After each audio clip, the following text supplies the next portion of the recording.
ឡើងទៅគិតលែងនិយាយមកធំចុះអាប់បងប្អូនអើយចុះអាប់អូមើលនិយាយមកឃើញព្រិលចុះអាប់ពេកនិយាយមកធំ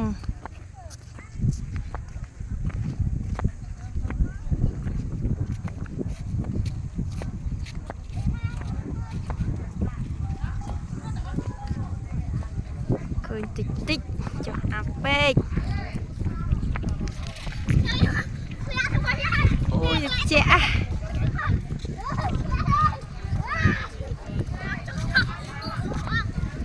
ជាណាពុកម៉ែបងប្អូនអើយតិចចុះអាប់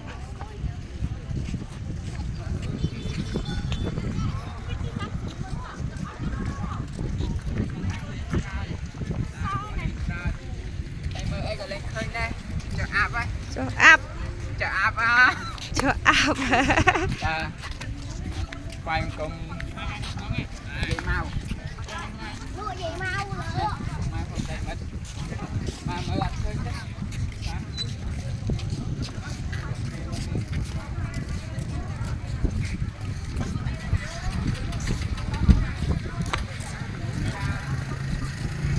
cho áp chẹ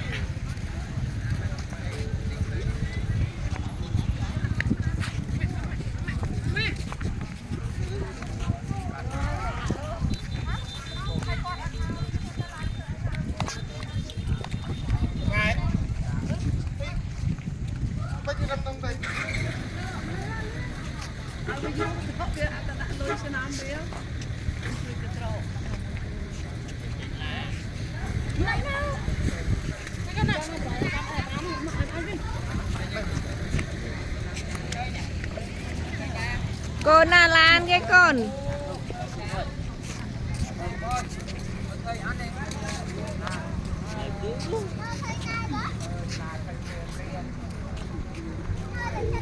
mà cho áp nó mơ tóc được sai cái gì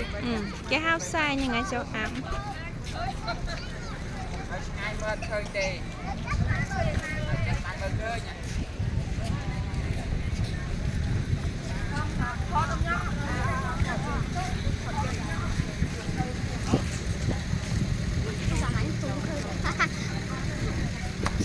zoom mấy mẹ zoom thế mẹ thọt không